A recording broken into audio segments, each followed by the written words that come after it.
महिला डॉक्टर राहत असलेल्या घराला कुलूप लावलं असल्यानं हॉटेलवर राहण्याची वेळ। आत्महत्या प्रकरणात नवी माहिती समोर।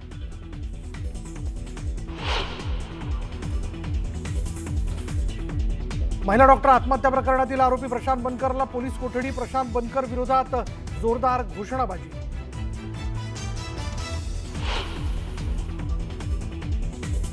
मुंबईत समसमान जागांसाठी शिवसेना आग्रही तर ठाणे वगळता नाशिक, पुणे, पालघर, कल्याण, डोंबिवली, नवी मुंबईत महायुती व्हावी अशी इच्छा।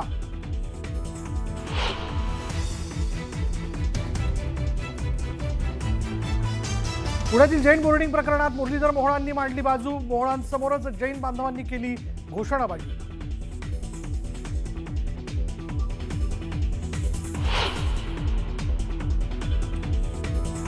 दौंड नगरपालिकेत मतदार यादीवरनं राडा। मुख्याधिकारी दालनात राष्ट्रवादी काँग्रेस पक्षाचं ठिय्या आंदोलन।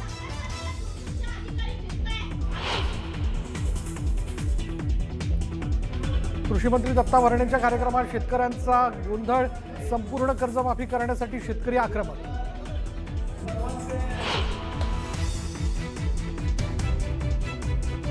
राज्यात दिवाळीनंतर पुन्हा अवकाळी पावसाचं आगमन। शेतकरी हवालदिल, नागरिक त्रस्त।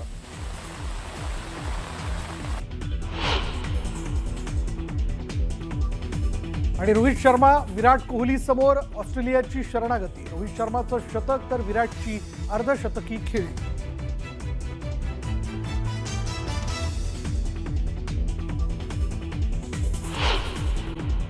आता उर्वरित बातम्यांचा वेगवान आढावा घेऊयात। 36 जिल्ह्यांची बातमी। महिला डॉक्टरच्या आत्महत्या प्रकरणातील आरोपी प्रशांत बनकरला सातारा पोलिसांनी पुण्यामध्ये बेड्या ठोकल्या असून त्याला 4 दिवसांची पोलीस कोठडी देण्यात आली आहे। मात्र अद्यापही PSI गोपाल बदने फरार आहे। त्यामुळे त्याला अटक कधी करणार असा सवाल उपस्थित केला जातोय। गृह खात्याकडे फडणवीसांचं लक्ष नाही। फडणवीसांचं लक्ष फक्त राजकारणाकडे आहे अशी टीका संजय राऊतांनी केली आहे। गृह खातं अजगरासारखं निश्चित पडलेलं आहे। असंवेदनशीलपणे गृह खात्याचा कारभार सुरू असल्याचंही राऊत म्हणाले।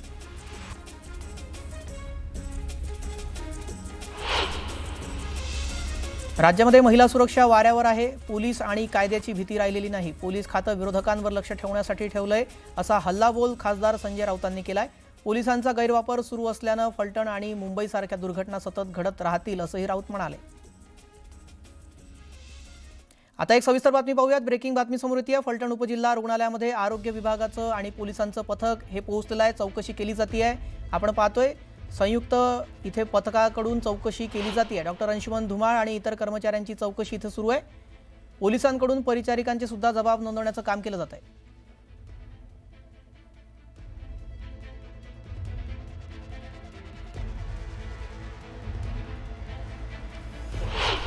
आपल्यासोबत सातारा जिल्ह्याचे जिल्हा शल्यचिकित्सक डॉक्टर युवराज करपे सर आहेत। त्यांच्याकडून या संदर्भातली माहिती घ्या। हे प्रकरण झाल्यानंतर तुम्ही तात्काळ आता या ठिकाणी भेट दिलेली आहे। या चौकशी प्रकरणामध्ये तुम्हाला नेमकं काय आढळून आलं? आज इथं माननीय उपसंचालक आपले डॉक्टर पवार सर यांनी पुण्यावरून चौकशी कमिटी पाठवली होती आणि आमच्या इथेही 3 जणांची चौकशी कमिटी आम्ही वेगळी एक पाठवलेली आहे। त्यामध्ये सायकॅट्रिस्ट असेल, क्लास 1 वैद्यकीय अधिकारी, स्त्री वैद्यकीय अधिकारी आहेत आणि एक आउटरीच आरएमओ आहेत। तर आता हे जे काही अहवाल आहे ते आम्ही आज संध्याकाळपर्यंत देतो। खरं तर या प्रकरणामध्ये या डॉक्टर तरुणींना अनेक वेळा तक्रार दाखल केली होती। कशा पद्धतीने या ठिकाणी पोलीस दबाव टाकतायत या संदर्भातली तक्रार होती आणि चौकशी समितीसुद्धा नेमली होती। चौकशी समितीला सुद्धा अगदी तारीखवार त्याने सांगितलं होतं। तर त्याचवेळी या प्रकरणावरती कारवाई झाली असती तर या तरुणीचा जीव वाचला नसता वाटतं का? नाही, आमच्याकडं असं इथं आपले वैद्यकीय अधीक्षक पण आहेत। आमच्या ह्या ऑफिसला त्यांनी लेखी कोणतीही तक्रार दिली नव्हती। जी त्यांची पोलिसांकडनं जी तक्रार आली होती त्याच्यावर आपल्या सिव्हिल हॉस्पिटलच्या एक क्लास 1 वैद्यकीय अधिकारी स्त्री आणि एक क्लास 1 वैद्यकीय अधिकारी यांच्याकडनं आम्ही चौकशी केली होती। पण त्यामध्ये असं काही जास्त तथ्य आढळलं नव्हतं आणि मग त्यामुळे त्यांना आपण समजून सांगून ते त्याचवेळी ते जुलैमधला ऑगस्टमधला प्रकार असल्यामुळं त्याचवेळी ते सर्वच थांबलेलं होतं। पण अशा पद्धतीनं जर दबाव टाकत असतील पोलीस तर ते योग्य वाटते का? कारण आरोग्य व्यवस्थेमध्ये डॉक्टरांनी दिलेलं प्रमाणपत्रच हे सत्य मानलं जातं। नाही, आता ह्याबद्दल आमचे वैद्यकीय अधीक्षकच सांगतील की असं इतर वैद्यकीय अधिकारी पण आहेत, पण असं काही झालं असेल असं वाटत नाही। पण अशा पद्धतीची जर तंदुरुस्तीची सर्टिफिकेट दिली असेल तर त्याची चौकशी आता या प्रकरणानुसार होणार आहे का? सगळे रेकॉर्ड्सवर आहेत, त्याची चौकशी पण होऊ शकते सगळं. पण डॉक्टर धुमाळ या ठिकाणचे वैद्यकीय अधीक्षक होते, त्यांनी या प्रकरणामध्ये दुर्लक्ष केलं असं वाटतं काय? आता तुम्ही प्राथमिक चौकशी करता, या चौकशीत काय आढळून येते? नाही, खरं तर डॉक्टर धुमाळ हे खूपच संवेदनशील आहेत आणि त्यांनी पहिल्यापासून सर्व वैद्यकीय अधिकारी असतील सगळ्यांनाच मदत केलेली आहे. म्हणजे असं कुठंही त्यांना कधी वाऱ्यावर सोडलेलं नाही. म्हणजे कधी असे ज्यावेळी पोलीस आरोपी घेऊन येतात, जर काही त्यावेळी तिथं जर काही तक्रारी झाल्या तर लगेच सर स्वतः येऊन त्यांनी ते त्यावेळी सर्व मॅनेज केलेलं आहे. तुम्ही एक जनतेला आश्वासित करताय का यामध्ये जर दोषी कोण आढळलं तर त्यांच्यावर कारवाई केली जाईल, ही चौकशी निपक्षपाती होईल? हो, ही चौकशी एकदम निपक्षपाती होणार आहे, कारण पुण्यावरूनच सर्व डॉक्टर्स आलेले आहेत आणि आमचे मेडिकल कॉलेजचे सायकॅट्रिस्ट. नक्कीच या प्रकरणाची योग्य ती चौकशी होईल आणि दोषींच्यावरती योग्य ती कारवाई केली जाईल अशा पद्धतीचं आश्वासन जिल्हा शल्यचिकित्सक देताना आपल्याला पाहायला मिळतं. अर्थातच या चौकशी समितीच्या अहवालामध्ये नेमकं काय येतं हे पाहणं महत्त्वाचं आहे. आज संध्याकाळपर्यंत हा अहवाल आहे तो आरोग्य विभागाला देण्यात येणार आहे आणि त्यानंतर या अहवालामध्ये काय दडलं आहे हे पाहणं सुद्धा महत्त्वाचं असणार आहे. Video journalist Sandeep Patil, Dnyaneshwar Salunkhe, news 18 Lokmat, Kolhapur. यानंतर आता उर्वरित बातम्यांचा वेगवान आढावा घेऊयात. 36 जिल्ह्यांची बातमी. दौंड नगरपालिकेमध्ये मतदार यादीवरून राडा झालाय. राष्ट्रवादी काँग्रेस पक्षाच्या प्रवक्त्या वैशाली नागवडे आणि वीर धवल जगदाळे आक्रमक झालेत. मतदार यादीतील नावे कोणतीही पूर्वसूचना न देता दुसऱ्या प्रभागात टाकल्यानं या प्रकरणामध्ये मुख्याधिकाऱ्यांना जाब विचारण्यात आला. उपमुख्यमंत्री एकनाथ शिंदेंनी दिवाळीच्या शुभेच्छा देण्यासाठी पंतप्रधान मोदींची भेट घेतली. विकासाच्या अजेंड्यावर मोदींशी चर्चा केली तर भेटीमध्ये बाळासाहेबांच्या आठवणींना उजाळा देण्यात आला, असं वक्तव्य उपमुख्यमंत्री एकनाथ शिंदेंनी केलंय. नाही, कसं आहे, मी दिल्लीतील भेट होती ही विकासाच्या मुद्द्यावरच होते, मात्र आपण गावी गेलो किंवा दिल्लीला आलो तरी चर्चा होतेच, असा टोला उपमुख्यमंत्री एकनाथ शिंदेंनी विरोधकांना लगावला. महायुतीतील प्रत्येक नेत्यानं महायुती जपली पाहिजे. महायुतीमध्ये मतभेद होता कामा नये याची प्रत्येकानंच काळजी घ्यावी आणि रवींद्र धंगेकरांकडे पक्षाचा निरोप गेलाय. त्यांना योग्य ती समज दिली आहे, असं वक्तव्य उपमुख्यमंत्री एकनाथ शिंदेंनी केलंय. रवींद्र धंगेकरांनी पुन्हा एकदा मोहोळांवर हल्लाबोल केलाय. याचं असं झालंय की स्वतःचं ठेवायचं झाकून आणि दुसऱ्याचं बघायचं वाकून. आपण आपल्याच प्रतिज्ञापत्रात आपल्यावरचेच गुन्हे ठळकपणे लिहिणार आणि म्हणणार आपल्यावर गुन्हा दाखल नाही, असा टोलाही त्यांनी लगावलाय. तर मोहोळांवर 6 गुन्हे दाखल असल्याचा दावाही धंगेकरांनी केला. रवींद्र धंगेकरांनी भाजपवर आरोप केलाय.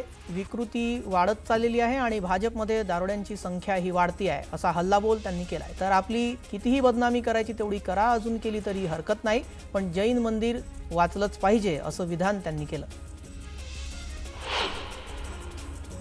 सगळे बिल्डर मुरलीधर मोहोळांचे हस्तक असून सगळा व्यवहार संशयास्पद आहे, असा आरोप रवींद्र धंगेकर यांनी केला. जो व्यवहार झाला त्यावर मुख्यमंत्री फडणवीस अंकुश ठेवतील, अशी प्रतिक्रिया धंगेकरांनी दिली.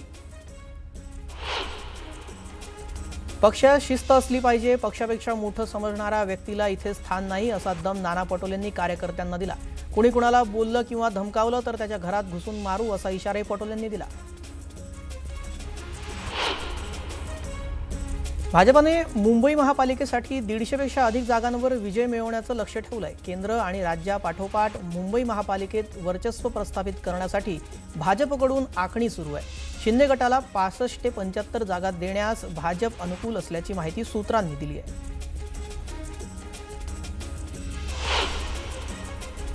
भाजप हा ब्लॅकमेलिंग करूनच सत्तेत आलेला पक्ष आहे, असा आरोप नाना पटोलेंनी केला. मंत्री चंद्रशेखर बावनकुळेंवर गुन्हा दाखल करून त्यांना सत्तेतून बाहेर काढलं पाहिजे, असंही नाना पटोले म्हणाले.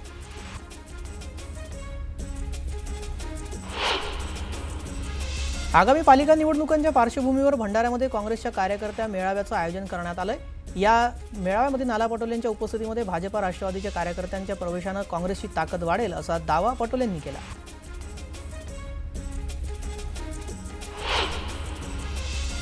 केंद्रीय मंत्री नितीन गडकरींनी कार्यकर्त्यांचे कान टोचले. सध्या भाजपमध्ये मोठ्या प्रमाणात इन्कमिंग सुरू आहे, मात्र त्यामुळे जुन्या कार्यकर्त्यांकडे दुर्लक्ष करू नका, त्यांच्याकडे लक्ष द्या, नाहीतर जेवढ्या जोरानं वाढलात तेवढ्याच जोरानं खाली आल्याशिवाय राहणार नाही, असं म्हणत त्यांनी पक्षाला घरचा आहेर दिला.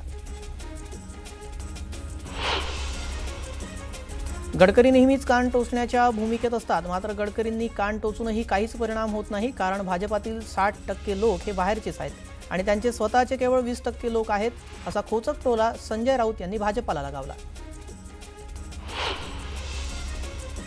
25 ते 30% कमिशन दिल्याशिवाय नगर परिषदेत कोणतंही काम झालं नाही असं म्हणत भाजप नेते परिणय फुकेंनी दिवाळी स्नेहमिलन कार्यक्रमात खळबळ उडवून दिली आहे. त्यात करोडोंचा घोटाळा ही झाल्याचंही त्यांनी म्हटलं. सोबतच नगर परिषदेमध्ये आपली जर सत्ता आली तर त्यांची चौकशी करू असा दमही त्यांनी दिला.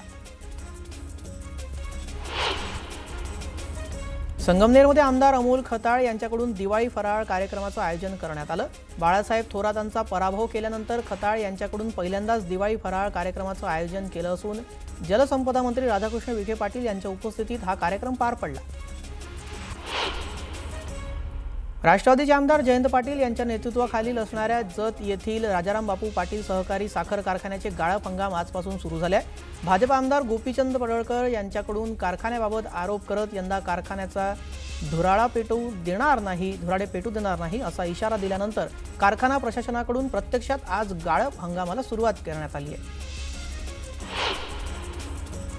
नांदेड जिल्ह्यातील देगलूर येथे आज राष्ट्रवादी काँग्रेस पक्षाची सभा सुरू असताना अचानक पाऊस सुरू झाला. त्यामुळे लोकांची गैरसोय झाली. यामुळे अजित पवार यांनी आपलं भाषण आटोपतं घेतलं. मुख्यमंत्री फडणवीसांनी शक्तीपीठ महामार्गाची अलाइनमेंट बदलणार असल्याची माहिती दिली आहे. शक्तीपीठ महामार्ग कर्नाटकच्या हद्दीतून चंदगड मार्गे जाण्याची शक्यता वर्तवण्यात येते आहे.